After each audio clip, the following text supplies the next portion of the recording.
Okay, ಈಗ ಬರ್ತಾ ಇರುವಂತಹ ಮಾಹಿತಿಯ ಪ್ರಕಾರ ಮಧ್ಯಾಹ್ನ 3 ಗಂಟೆಗೆ BS ಯಡಿಯೂರಪ್ಪನವರು ಸುದ್ದಿಗೋಷ್ಠಿಯನ್ನ ಕರೆಯುವಂತಹ ಸಾಧ್ಯತೆ ಇದೆ ಅನ್ನೋ ಮಾಹಿತಿ ಈಗ ಬರ್ತಾ ಇದೆ. ಸಂಜೆ ಮಾತುಕತೆ ಬಳಿಕ ದೇವೇಗೌಡರು ಮುಂದಿನ ನಿರ್ಧಾರ ಒಂದ್ ಕಡೆ ತೆಗೆದುಕೊಳ್ತಾ ಇದ್ರೆ, ಇನ್ನೊಂದ್ ಕಡೆ ಯಡಿಯೂರಪ್ಪನವರು 3 ಗಂಟೆಗೆ ಸುದ್ದಿಗೋಷ್ಠಿ ಇರುವಂತಹ ಸಾಧ್ಯತೆ ಇದೆ. ತುಮಕೂರಿಂದ ಬರ್ತಾ ಇರುವಂತಹ ಮಾಹಿತಿಗಳು, ಗುಬ್ಬಿ, ಶಿರಾ, ಪಾವಗಡ, ಮಧುಗಿರಿ, ತುಮಕೂರು ಗ್ರಾಮಾಂತರದಲ್ಲಿ ಜೆಡಿಎಸ್ ಗೆಲುವನ್ನ ಸಾಧಿಸಿದೆ. ತುಮಕೂರಿನಲ್ಲಿ ಕಾಂಗ್ರೆಸ್ 2, ಬಿಜೆಪಿ 4, ಜೆಡಿಎಸ್ 5 ಸ್ಥಾನಗಳನ್ನ ಗೆಲ್ತಾ ಇದೆ ಅನ್ನೋ ಮಾಹಿತಿಗಳು ಈಗ ಬರ್ತಾ ಇರೋದು.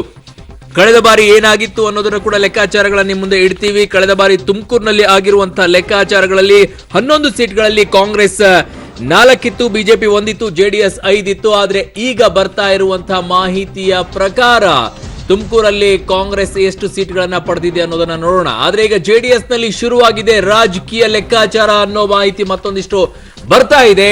ಗೆಲುವು ಸೋಲಿನ ಬಗ್ಗೆ ಮಾಹಿತಿಯನ್ನ ದೇವೇಗೌಡರು ಪಡಿತಾ ಇದ್ದಾರೆ ಅಂತ ಹೇಳಿ, ಪಡಿಲೇಬೇಕು ಆಫ್ಕೋರ್ಸ್, ಏನಾಗ್ತಾ ಇದೆ ಅಂತ ಹೇಳಿ. ಅಂತಿಮ ಫಲಿತಾಂಶದ ಬಳಿಕ ಮುಂದಿನ ರಾಜಕೀಯ ನಡೆಯನ್ನ ದೇವೇಗೌಡರು ತೆಗೆದುಕೊಳ್ಳಿದ್ದಾರೆ. ಅದಂತರ ಫಲಿತಾಂಶ ಬಂದ್ರೆ ಕಾಂಗ್ರೆಸ್ಗೆ ಬೆಂಬಲ ಕೊಡುವಂತಹ ಸಾಧ್ಯತೆ ಇದೆ ಅನ್ನೋ ಮಾಹಿತಿ ಕೂಡ ಈಗ ಬರ್ತಾ ಇದೆ. ಎಲ್ಲ ಅಭ್ಯರ್ಥಿಗಳಿಗೂ ಕೂಡ ದೇವೇಗೌಡರು ಕರೆದಿದ್ದಾರೆ ಅನ್ನೋ ಮಾಹಿತಿ ಇದೆ. ಸಂಜೆ ಮಾತುಕತೆ ಬಳಿಕ ದೇವೇಗೌಡರು ಮುಂದಿನ ನಿರ್ಧಾರವನ್ನ ಕೈಗೊಳ್ತಾರೆ.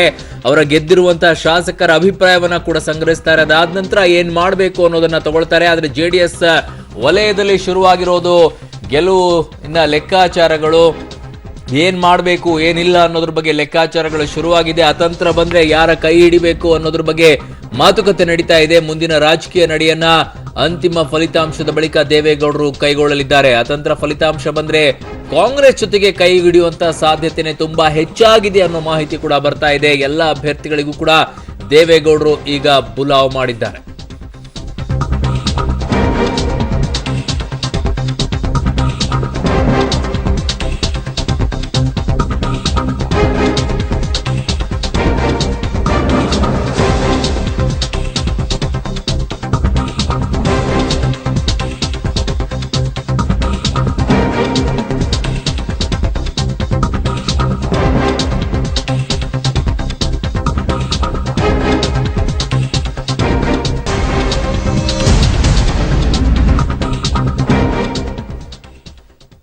ಓಕೆ ಹರೀಶ್, ಈ ಲೆಕ್ಕಾಚಾರಗಳು ನೋಡಿಸ್ತಾ ಇದ್ರೆ ದೇವೇಗೌಡರು ಏನ್ ಮಾಡ್ತಾರೆ ಅನ್ನೋದು ದೊಡ್ಡ ಯಕ್ಷ ಪ್ರಶ್ನೆ ಉಳಿದಿದೆ ಅಂತ ಕಾಣಿಸ್ತಾ ಇದೆ. ವೆರಿ ಕ್ರೂಷಿಯಲ್ ಮೂಮೆಂಟ್ ಹಂಗೆ ನೋಡಕ್ ಹೋದ್ರೆ ಜೆಡಿಎಸ್ಗೆ ಇದೇ ನಾವು ಮೇಲ್ಗಡೆ ತೋರಿಸ್ತಾ ಇರುವಂತಹ ಮುನ್ನಡೆಯ ನಂಬರೇ ಹಾಗೆ ಕಂಟಿನ್ಯೂ ಆದ್ರೆ, ಇನ್ನೊಂದು ಗಂಟೆ ಅಥವಾ 8 ರಿಸಲ್ಟ್ ತನಕ ಹಾಗೆ ಬರೋದಾದ್ರೆ ಜೆಡಿಎಸ್ ಪಾತ್ರ ಬಹಳ ಮುಖ್ಯವಾಗಿರುತ್ತೆ ಅವಾಗ. ಬಿಕಾಸ್ ಯಾರಿಗೂ ಕೂಡ ಸಿಂಗಲ್ ಲಾರ್ಜೆಸ್ಟ್ ಪ್ಲಸ್ ಬಹುಮತದ ಪಕ್ಷವಾಗಿ ಯಾವುದು ಹೊರಹೊಮ್ಮದೇ ಹೋದ್ರೆ ಆಗ ಈ ರಣತಂತ್ರಗಳು.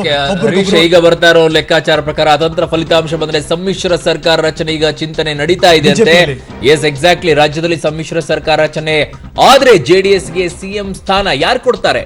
ಬಿಜೆಪಿಯ ಅಧಿಕಾರವನ್ನ ದೂರಿಡುವಕ್ಕೆ ಕಾಂಗ್ರೆಸ್ ಈ ರಣತಂತ್ರವನ್ನ ಮಾಡ್ತಾ ಇದೆ ಅನ್ನೋ ಮಾಹಿತಿ ಈಗ ಬರ್ತಾ ಇರೋದು. ಅತಂತ್ರ ಫಲಿತಾಂಶ ಬಂದ್ರೆ ಸಮ್ಮಿಶ್ರ ಸರ್ಕಾರ ರಚನೆಗೆ ಚಿಂತನೆಯನ್ನ ನಡೆಸ್ತಾ ಇದೆ ಕಾಂಗ್ರೆಸ್. ರಾಜ್ಯದಲ್ಲಿ ಸಮ್ಮಿಶ್ರ ಸರ್ಕಾರ ರಚನೆ ಆದ್ರೆ ಜೆಡಿಎಸ್ಗೆ ಸಿಎಂ ಸ್ಥಾನವನ್ನ ಕೊಡುತ್ತೆ. ಅಫ್ಕೋರ್ಸ್ ಬಿಜೆಪಿಯನ್ನ ದೂರ ಇಡಬೇಕು ಅಂದ್ರೆ ಕಾಂಗ್ರೆಸ್ ಆ ಕೆಲಸವನ್ನ ಮಾಡುತ್ತೆ. ಬಿಜೆಪಿಯನ್ನ ಅಧಿಕಾರದಿಂದ ದೂರ ಇಡೋಕೆ ಕಾಂಗ್ರೆಸ್ ಈ ಸ್ಟೆಪ್ ಅನ್ನ, ಈ ರೀತಿಯಾದಂತಹ ಸ್ಟ್ರಾಟಜಿಯನ್ನ, ದಾಳವನ್ನ ಉರುಳಿಸುತ್ತೆ. ಆದ್ರೆ ಕಾಂಗ್ರೆಸ್ ಏನ್ ತಗೊಳುತ್ತೆ ಅನ್ನೋದ್ರ ಬಗ್ಗೆ ಲೆಕ್ಕಾಚಾರಗಳು ಈಗ ನಡೀತಾ ಇದೆ. ತೆರೆಮರೆಯ ಕಸರತ್ತಿನೇ ಈಗ ತುಂಬಾ ಇಂಪಾರ್ಟೆಂಟ್ ಪಡ್ಕೊಳ್ಳುತ್ತೆ ಅನ್ಸುತ್ತೆ. ಅರೌಂಡ್ ಈ ಕ್ಷಣದ ಡೆವಲಪ್ಮೆಂಟ್ಸ್ ನೋಡ್ತಾ ಇದ್ರೆ ಬಿಜೆಪಿ ಅಧಿಕಾರದಿಂದ ದೂರ ಇಡೋದಕ್ಕೆ ಕಾಂಗ್ರೆಸ್ ಆ ಮೂಲಕ, ಅಫ್ಕೋರ್ಸ್ ಜೆಡಿಎಸ್ಗೆ ಏನಾದರೂ ಮುಖ್ಯಮಂತ್ರಿ ನೀವೇ ಆಗಿ ಅಂತ ಏನಾದರೂ ಕೊಟ್ಬಿಟ್ರೆ ದೊಡ್ಡ ಮಟ್ಟದ ಏನೋ ಒಂದು ಬೆಳವಣಿಗೆ ಅದು. ಜೆಡಿಎಸ್ ಡೆಫಿನೆಟ್ ಆಗಿ ಅವಾಗ ನೋ ಅನ್ನೋ ಸಿಚುವೇಶನ್ ಇರೋದಿಲ್ಲ. ಬಿಕಾಸ್ ಅವ್ರಿಗೂ ಪವರ್ ಅಷ್ಟೇ ಇಂಪಾರ್ಟೆಂಟು. ಮುಂದಿನ ಜೆಡಿಎಸ್ ಪಕ್ಷದ ಹಾದಿ ಮತ್ತು ಅಲ್ಲಿರುವಂತಹ ಪಕ್ಷದ ರಾಜ್ಯಾಧ್ಯಕ್ಷ HD ಕುಮಾರಸ್ವಾಮಿ ಅವರಿಗೆ. ಹಾಗಾಗಿ ಆ ಮಾತನ್ನು ಕೂಡ ತೆಗೆದು ಹಾಕೋಕ್ ಸಾಧ್ಯನೇ ಇಲ್ಲ. ಎರಡು ರೀತಿಯಾದಂತಹ ಯೋಚನೆಯನ್ನ ಮಾಡುತ್ತೆ ಜೆಡಿಎಸ್. ಒಂದು, ನಾನು ರಾಜ್ಯದಲ್ಲಿದ್ದು ನನ್ನ ಪಕ್ಷವನ್ನ ಅಸ್ತಿತ್ವವನ್ನು ಉಳಿಸ್ಕೊಳ್ಬೇಕು. ಇನ್ನೊಂದು, ಅದಿಲ್ಲ ಅಂದ್ರೆ ನಾನು ಕೇಂದ್ರದಲ್ಲಿ ಮುಂದೆ ಲೋಕಸಭಾ ಚುನಾವಣೆ ಬರುತ್ತೆ, ಆಗ ನಾನು ಮಹಾ ಮೈತ್ರಿಯನ್ನ ಮಾಡ್ಕೊಳ್ಳೋಕೆ ತೃತೀಯ ರಂಗದಲ್ಲಿ ಯೋಚನೆಗಳು ನಡೀತಾ ಇದೆ, ಕಾಂಗ್ರೆಸ್ ಸೇರಿದಂತೆ ಉಳಿದಂತ ತೃತೀಯ ರಂಗಗಳು. ಸೊ ಹಾಗಾಗಿ ಅಲ್ಲಿ ಏನ್ ನನ್ನ ಸ್ಥಾನ ಅನ್ನೋದನ್ನ ಕೂಡ ಈಗ ದೇವೇಗೌಡರು ಯೋಚನೆಯನ್ನ ಮಾಡ್ಬೇಕಾಗತ್ತೆ. ಅಲ್ಲಿ ನೀವೇನೇ ನೋಡಿದ್ರು ಕೂಡ ರಾಜ್ಯದಲ್ಲಿ ನೀವು ಪಕ್ಷವನ್ನ ಉಳಿಸ್ಕೊಳ್ಬೇಕು, ಇಲ್ಲಿ ಮತ್ತೆ ಅಧಿಕಾರದ ಗದ್ದುಗೆಯನ್ನ ಹಿಡಿಲೇಬೇಕು ಅನ್ನೋದಾದ್ರೆ ಯಾರ್ದಾದ್ರೂ ಜೊತೆ ಕೈ ಜೋಡಿಸ್ಲೇಬೇಕಾಗತ್ತೆ. ಇಲ್ಲಂತಂದ್ರೆ ವಾಟ್ ನೆಕ್ಸ್ಟ್ ಜೆಡಿಎಸ್ ಅನ್ನೋ ಸಹಜವಾದಂತ ಪ್ರಶ್ನೆ ಹುಟ್ಕೊಳ್ಳುತ್ತೆ. ಇಲ್ಲಿ ಅತಿ ದೊಡ್ಡ ಪಕ್ಷವಾಗಿ ಹೊರಹೊಮ್ಮಿದ್ರು ಕೂಡ ಬಿಜೆಪಿಗೆ ತಲೆನೋವು ತಪ್ಪಿಲ್ಲ. ಆರಂಭದಲ್ಲಿ ಅದೊಂದು ರೀತಿಯಾಗಿ 118 ವರೆಗೂ ಕೂಡ ಹೋಗಿತ್ತು, ಆಗ ದೊಡ್ಡ ಖುಷಿ ವ್ಯಕ್ತವಾಗ್ತಾ ಇತ್ತು. ಆದ್ರೆ ಈಗ 105ಗೆ ಬಂದು ನಿಂತಿದೆ.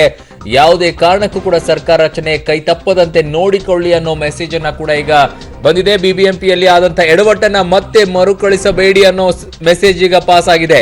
ರಾಜ್ಯದ ಬಿಜೆಪಿ ನಾಯಕರಿಗೆ ಹೈಕಮಾಂಡ್ ಈ ಸಂದೇಶವನ್ನ ರವಾನಾ ಮಾಡಿದೆ. ಆದ್ರೆ ಕಾಂಗ್ರೆಸ್ನಲ್ಲಿ ಈಗಾಗಲೇ ಎಲ್ಲ ಲೆಕ್ಕಾಚಾರಗಳು ಆಗಿದೆ. ಸಭೆಗಳ ಮೇಲೆ ಸಭೆಗಳು ನಡೀತಾ ಇದೆ. ದೇವೇಗೌಡರನ್ನ ಭೇಟಿಯಾಗುವಂತಹ ಮಾತುಕತೆಗಳು ಕೂಡ ನಡೀತಾ ಇದೆ. ದೇವೇಗೌಡರನ್ನ ಭೇಟಿಯಾದ ಬಳಿಕ ಏನ್ ಮಾಡ್ತಾರೆ? ದೇವೇಗೌಡರು ಕಾಂಗ್ರೆಸ್ ಜೊತೆಗೆ ಕೈ ಜೋಡಿಸ್ತಾರಾ, ಇಲ್ಲ ಬಿಜೆಪಿಯ ಕಮಲವನ್ನ ಹಿಡ್ಕೊಳ್ತಾರಾ? ಯಾವುದು ಗೊತ್ತಿಲ್ಲ. ಆದ್ರೆ ಸದ್ಯಕ್ಕಿರುವಂತಹ ಮಾಹಿತಿಗಳ ಪ್ರಕಾರ ಕಾಂಗ್ರೆಸ್ನ ಸಿದ್ದರಾಮಯ್ಯನವರ ನೇತೃತ್ವದಲ್ಲಿ ಒಂದು ಸಭೆ ನಡೀತಾ ಇದೆ. ಆ ಸಭೆಯಲ್ಲಿ ಏನ್ ನಿರ್ಣಯವನ್ನ ಕೈಗೊಳ್ಳುತ್ತಾರೆ? ಅತಂತ್ರ ಬಂದ್ರೆ ಖಂಡಿತವಾಗಿಯೂ ಕೂಡ ಜೆಡಿಎಸ್ಗೆ ಮುಖ್ಯಮಂತ್ರಿ ಆಗಿ ನಿಮ್ ಜೊತೆಗೆ ನಾವು ಕೈ ಜೋಡಿಸ್ಕೊಳ್ತೀವಿ ಅನ್ನೋದನ್ನ ಆಗ್ಬಹುದು. ಯಾಕಂತಂದ್ರೆ ಬೆಂಗಳೂರ ಬಿಬಿಎಂಪಿಯಲ್ಲಿ ಈ ನಿಟ್ಟಿನಲ್ಲೇ ಕೆಲಸವನ್ನ ಮಾಡಿದ್ರು. ದೇವೇಗೌಡರ ಜೊತೆಗೆ ಗುಲಾಂ ನಬಿ ಆಜಾದ್ ಮಾತುಕತೆಯನ್ನ ಮಾಡಲಿದ್ದಾರೆ ಅನ್ನೋ ಮಾಹಿತಿ ಸಿಗ್ತಾ ಇದೆ. ದೂರವಾಣಿ ಮೂಲಕ ಸಂಪರ್ಕಿಸಿದ್ದಾರಂತೆ ವೇಣುಗೋಪಾಲ್ ಅವರು. ಹಾಗಾಗಿ ಗುಲಾಂ ನಬಿ ಆಜಾದ್ ಅವರು ಒಂದ್ ರೀತಿಯಾಗಿ ದೇವೇಗೌಡರ ಜೊತೆಗೆ ತುಂಬಾ ಹೆಚ್ಚಿನ ಸಂಪರ್ಕವನ್ನ ಇಟ್ಕೊಂಡಿದ್ದಾರೆ. ಅವರಿಗೆ ಅಲ್ಲಿ ನ್ಯಾಷನಲ್ ದೆಹಲಿಯಲ್ಲಿದ್ದಾಗ ಅವರಿಗೆ ತುಂಬಾ ಸಂಪರ್ಕ, ಒಳ್ಳೆ ಸ್ನೇಹಿತರವರು. ಹಾಗಾಗಿ ಆ ನಿಟ್ಟಿನಲ್ಲೇ ಅವ್ರನ್ನ ಕರ್ನಾಟಕಕ್ಕೆ ನಿನ್ನೆನೆ ಕಳಿಸಲಾಗಿತ್ತು. ದೇವೇಗೌಡರ ಜೊತೆಗೆ ಗುಲಾಂ ನಬಿ ಆಜಾದ್ ಮಾತುಕತೆಯನ್ನ ಮಾಡಲಿದ್ದಾರೆ. ಹಾಗಾಗಿ ದೂರವಾಣಿ ಮೂಲಕ ವೇಣುಗೋಪಾಲ್ ಅವರು ಸಂಪರ್ಕಿಸಿದ್ದಾರೆ.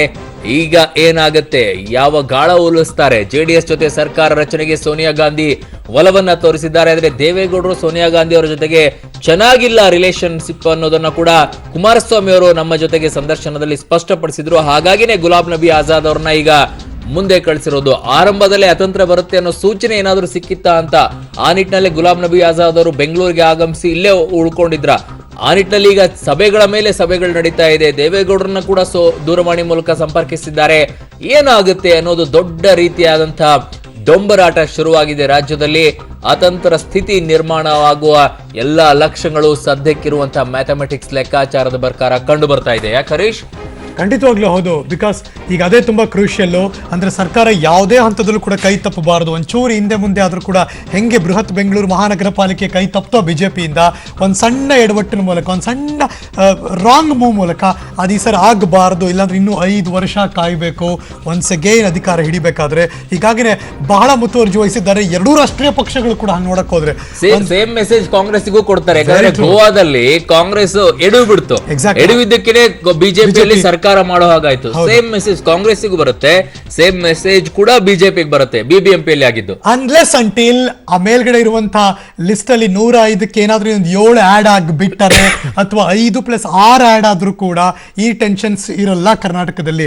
ಬಟ್ ಅದೇ ಸ್ಟಿಕ್ ಆನ್ ಆಗ್ಬಿಟ್ರೆ 75, 105, 42 ಅದು ಸ್ಟಿಕ್ ಆನ್ ಆಗ್ಬಿಟ್ರೆ ಆ ರೇಂಜ್ ಅಲ್ಲಿ ಅವಾಗಷ್ಟೇ ಈ ಪ್ರಾಬ್ಲಮ್ಗಳು ಏನಿರುತ್ತೆ, ರಾಜಕೀಯದ ದೊಂಬರಾಟಗಳು, ರಾಜಕೀಯದಲ್ಲಿ ಆ ಪಕ್ಷ ಈ ಪಕ್ಷ ಇನ್ನೊಬ್ಬರು ಓಲೈಸೋದು, ಇದೆಲ್ಲವೂ ಕೂಡ ನಡೆದೋಗ್ಬಿಡುತ್ತೆ. ನೋ ಡೌಟ್ ರೆಸಾರ್ಟ್ ರಾಜಕಾರಣಕ್ಕೂ ಒಂದು ಸ್ಟೆಪ್ ಮುಂದಕ್ಕೆ ಹೋದ್ರೂ ಕೂಡ ಆಶ್ಚರ್ಯ ಪಡಬೇಕಾಗಿಲ್ಲ. ಇದೇ ಮುನ್ನಡೆಯ ಅದೇ ಸಂಖ್ಯೆಗಳು ಹಾಗಾಗೇ ಇದ್ದರೆ ಇನ್ನು 2 ಗಂಟೆಗಳ ತರುವಾಯೂ ಕೂಡ 75 ಕಾಂಗ್ರೆಸ್, 105 ಬಿಜೆಪಿ, 40 ಜೆಡಿಎಸ್, 2 ಇತರರು. ಈ ಕ್ಷಣಕ್ಕೆ ನೋಡೋಣ. Let's take a look. ಈಗ ಬರ್ತಿರುವಂತಹ ಬ್ರೇಕಿಂಗ್ ನ್ಯೂಸ್. ಒಂದ್ ಕಡೆ ಸಂಭ್ರಮ ನಡೀತಾ ಇದೆ. ಪಕ್ಷಗಳ ನಮ್ಮ ಕ್ಯಾಂಡಿಡೇಟ್ಸು, ನಾವು ಯಾರ್ಯಾರಿಗೆ ಕ್ಯಾಂಪೇನ್ ಮಾಡಿದ್ದೀವಿ ಅವ್ರು ಗೆದ್ರು ಅಂತ ಸಂಭ್ರಮ ಪಡಬೇಕು, ಇಲ್ಲ ಈ ಪಕ್ಷ ಈಗ ಅಧಿಕಾರದ ರಚನೆ ಮಾಡದೇ ಇರುವಂತಹ ಸ್ಥಿತಿಗೆ ಬಂದ್ಬಿಡ್ತಲ್ಲಪ್ಪ, ಇವಾಗ ಏನ್ ಮಾಡೋದು ಅಂತ ದೊಡ್ಡ ತಲೆನೋವನ್ನ ಈಗ ಪಡಿಬೇಕು ಗೊತ್ತಿಲ್ಲ. ಆದ್ರೆ ಮಧ್ಯಾಹ್ನ 3 ಗಂಟೆಗೆ ಸನ್ಮಾನ್ಯ BS ಯಡಿಯೂರಪ್ಪನವರು ಮಾಧ್ಯಮಗೋಷ್ಠಿಯಲ್ಲಿ ಮಾತಾಡೋರಿದ್ದಾರೆ ಅನ್ನೋ ಸುದ್ದಿ ಅಂತೂ ಈ ಕ್ಷಣಕ್ಕೆ ಗೊತ್ತಾಗ್ತಾ ಇದೆ. ನೀವು ನೋಡ್ತಿರುವಂತಹ ದೃಶ್ಯಾವಳಿಗಳು ಇದು ತುಂಬಾ ದೊಡ್ಡ ಡೆವಲಪ್ಮೆಂಟ್ ಶುರು ಆಗದಂಗೆ ಕಾಣಿಸ್ತಾ ಇದೆ ಹರೀಶ್. ಈಗ ದೂರವಾಣಿ ಮೂಲಕ ವೇಣುಗೋಪಾಲ್ ಅವರು ದೇವೇಗೌಡರನ್ನ ಸಂಪರ್ಕಿಸಿದ್ದಾರಂತೆ. ಜೆಡಿಎಸ್ ಜೊತೆ ಸರ್ಕಾರದ ರಚನೆಗೆ ಸೋನಿಯಾ ಗಾಂಧಿ ಅವರು ಒಲವು ತೋರಿಸ್ತಾ ಇದ್ದಾರೆ. ಹಾಗಾಗಿ ಗುಲಾಂ ನಬಿ ಆಜಾದ್ ಅವರು ಕೂಡ ಈಗ ದೇವೇಗೌಡರನ್ನ ದೂರವಾಣಿ ಮೂಲಕ ಮಾತನಾಡಿಸಿದ್ದಾರೆ ಅನ್ನೋ ಮಾಹಿತಿ ಸಿಗ್ತಾ ಇರೋದ್ರಿಂದ ದೆಹಲಿಯಲ್ಲಿ ತುಂಬಾ ಒಳ್ಳೆ ಸ್ನೇಹಿತರು, ಅವರು ಹಳೆಯ ಸ್ನೇಹಿತರಿರೋದ್ರಿಂದ ಆ ನಿಟ್ಟಿನಲ್ಲಿ ಅವರು ಬೇಗ ಬಂದು ಬೆಂಗಳೂರಲ್ಲಿ ವಾಸ್ತವ್ಯವನ್ನು ಹೂಡಿದ್ರು. ನಿನ್ನೆನೆ ಬಂದು ಇಲ್ಲಿ ಉಳ್ಕೊಂಡಿದ್ರು. ಹಾಗಾಗಿ ಅದೇನಾದ್ರೂ ಸ್ವಲ್ಪ ವರ್ಕೌಟ್ ಆಗೋ ಲಕ್ಷಣಗಳು ಕಂಡು ಬರುತ್ತಾ ನೋಡ್ಬೇಕಾಗಿದೆ. ದೇವೇಗೌಡರು ಯಾವ ರೀತಿಯಾಗಿ ಲೆಕ್ಕಾಚಾರಗಳನ್ನ ಹಾಕ್ತಾರೆ, ಒಂದ್ ರೀತಿಯಾಗಿ ರಣತಂತ್ರವನ್ನ ರೂಪಿಸೋದು ಮತ್ತೆ ರಾಜಕೀಯ ಲೆಕ್ಕಾಚಾರದಲ್ಲಿ ನುರಿತವರು, ನಿಪುಣರು ಅಂತಾನೆ ದೇವೇಗೌಡರು ಕೇಳಿಸ್ಕೊಳ್ತಾರೆ. ಹಾಗಾಗಿ ಈ ನಿಟ್ಟಿನಲ್ಲಿ ಯಾವ ಹೆಜ್ಜೆಯನ್ನ ಇಡ್ತಾರೆ ಅನ್ನೋದನ್ನ ದೇವೇಗೌಡರು ನೋಡ್ಬೇಕಾಗಿದೆ ಅಲ್ವಾ ಸರ್? ದೇವೇಗೌಡರ ಲೆಕ್ಕಾಚಾರದ ಕುರಿತಂತೆ ಎಲ್ಲರೂ ಮಾತನಾಡ್ತಾ ಇದ್ದಾಗ ಕುಮಾರಸ್ವಾಮಿ ಅವರ ಲೆಕ್ಕಾಚಾರವನ್ನು ಕುರಿತು ಯಾರೋ ಮಾತನಾಡದೇ ಇರೋಂಗೆ ಕಾಣಿಸ್ತಾ ಇದೆ. Whether Kumaraswamy and Deve Gowda are on the same page, ಇದು ತುಂಬಾ ದೊಡ್ಡ ಪ್ರಶ್ನೆ. ಪಾಯಿಂಟ್. ಈಗ ನೆಕ್ಸ್ಟ್ ಸ್ಟೆಪ್ ಬನ್ನಿ. ಅಲ್ಲ, ಈಗ ದೇವೇಗೌಡರು ತನ್ನ ಕರೆದಿರೋದೆಲ್ಲ ಅತಂತ್ರ ವಿಧಾನಸಭೆ ಆಗುವ ಸರ್ವ ಲಕ್ಷಣಗಳು ಕಾಣಿಸ್ತಾ ಇದೆ. ಹಾಗಿದ್ರೆ ದೇವೇಗೌಡರ ಮಾತನ್ನ ಮೀರಿ ಕುಮಾರಸ್ವಾಮಿ ಅವರು no, that is the problem. That is the problem. ಮತ್ತೆ ಹಾಗಿದ್ರೆ ಮೂವ್ಮೆಂಟ್ ಈ ಬೆಳವಣಿಗೆಗಳು ಹೇಗೆ we don't know, it's very tough unless JDLP ಸೇರಿದ ಮೇಲೆ ಇದು ಕ್ಲಿಯರ್ ಆಗಕ್ಕೆ ಸ್ಟಾರ್ಟ್ ಆಗುತ್ತೆ. Because MLAs will have a opinion. ಇಲ್ಲಿ 40 MLAಗಳು ಬಂದಾಗ ಇದರಲ್ಲಿ ಒಂದು 5, 6, 4, 3 MLAಗಳು ಅಥವಾ 8 MLAಗಳು ಉತ್ತರ ಕರ್ನಾಟಕದಿಂದ ಬಂದಿದ್ದಾರೆ. ಹೌದು, ಕರೆಕ್ಟ್. ಅವ್ರಿಗೆ ಅವರದ್ದೇ ಆದ ಕೆಲವು ಸಮಸ್ಯೆಗಳಿರುತ್ತವೆ ಕ್ಷೇತ್ರಗಳಲ್ಲಿ. ಆ ಕ್ಷೇತ್ರಗಳಲ್ಲಿ ಸಮಸ್ಯೆ ಇರುತ್ತೆ ಅವ್ರಗಳದ್ದು. ಅಲ್ಲಿ ಅವ್ರಿಗೆ ಕಾಂಗ್ರೆಸ್ ಒಪ್ಕೊಳಕ್ ಆಗಲ್ಲ, ಅವ್ರಗಳಿಗೆ ಕಷ್ಟ ಆಗ್ಬೋದು. ದೇರ್ ಇಸ್ ಎ ಪ್ರಾಬ್ಲಮ್ ಅಲ್ಲಿ. ಹಾಗಾಗಿ ನನ್ನ ಲೆಕ್ಕಾಚಾರದಲ್ಲಿ ದೇವೇಗೌಡರು ಬುಲಾವ್ ಮಾಡಿರೋ ಕಾರಣನೇ ಅದು. ಫಸ್ಟ್ ಏನು ಅಂತ ದೇವೇಗೌಡರ ಜೊತೆ ಸೋನಿಯಾ ಗಾಂಧಿ ಅವರೇ ಮಾತಾಡಕ್ಕೆ ಪ್ರಾರಂಭ ಮಾಡ್ತಿದ್ದಾರೆ. ನನ್ನ ಪ್ರಕಾರ ರಾಹುಲ್ ಗಾಂಧಿ ಬಿಡಲ್ಲ, ಯಾಕಂದ್ರೆ ಬಿ ಟೀಮು ಪರಿವಾರ ಅಂತೆಲ್ಲ ಹೇಳಿರೋದ್ರಿಂದ ಅಪ್ಪ ನಿನ್ ಕೈ ಮುಗಿತೀವಿ ಪಾಪು, ಸ್ವಲ್ಪ ದಿನ ಸುಮ್ಮನೆ ಇರು ನೀನು ಅಂತ ಕೂರಿಸಿರ್ತಾರೆ ಸೈಡಲ್ಲಿ, ಬೇಡ ಅಂತ. ಯಾಕಂದ್ರೆ ಸೋನಿಯಾ ಗಾಂಧಿ ಅವರೇ ಒಳಗೆ ಬಂದಿದ್ದಾರೆ. ಸೊ ಇವ್ರನ್ನ ಬಿಟ್ರೆ, ರಾಹುಲ್ ಗಾಂಧಿ ಬಿಟ್ರೆ ಇನ್ನೇನಾರ ಅಪರಾಧ ಆಗ್ಬಿಡುತ್ತೆ ಆಮೇಲೆ ಅದು. ದೇವೇಗೌಡರ ಲೆವೆಲ್ಗೆ ದೇವೇಗೌಡರು ರಾಹುಲ್ ಗಾಂಧಿ ಮಾತಾಡಕ್ ಹೋಗಲ್ಲ.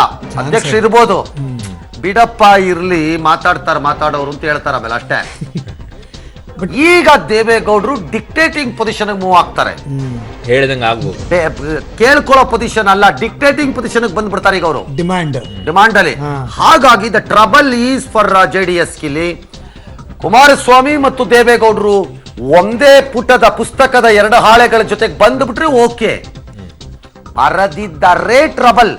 ಇಲ್ಲಿಯವರೆಗೂ ನಮಗೆಲ್ಲ ಇದ್ದಿದ್ದಂತ ಸಮಸ್ಯೆ ಏನು, ಇವರಿಬ್ಬರು ಭಿನ್ನ ಚಿಂತನೆಯಲ್ಲಿದ್ದಾರೆ ಅನ್ನೋದು ನಮ್ಮ ಲೆಕ್ಕಾಚಾರ. ನಾವು ಸರಿನೋ ತಪ್ಪೋ ವಿ ಡೋಂಟ್ ನೋ.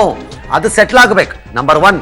ನಂಬರ್ 2, ಭಾರತೀಯ ಜನತಾ ಪಕ್ಷ ಒಂದೇ ಪಕ್ಷವಾಗಿ ಸರ್ಕಾರವನ್ನು ರಚನೆ ಮಾಡುವುದಕ್ಕೆ ಸಾಧ್ಯತೆ ಮತ್ತು ಅವಕಾಶ, ಶಕ್ತಿ ಕಾಣಿಸುತ್ತಿರುವುದು ಅದೊಂದೇ ಪಕ್ಷಕ್ಕೆ ಅಂತ ನನಗೊಂದು ಗಂಟೆ ಹಿಂದೆ ಹೇಳ್ತಾ ಇದ್ದೆ.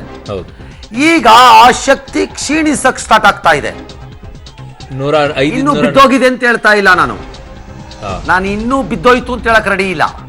ಬಟ್ ಕಡಿಮೆ ಆಗ್ತಾ ಇದೆ ಆ ಶಕ್ತಿ. ಈಗ ಆಲ್ಟ್ರೇಷನ್ಸ್ ತುಂಬಾ ಲೋ ಆಗ್ತಾ ಇದೆ ಈಗ.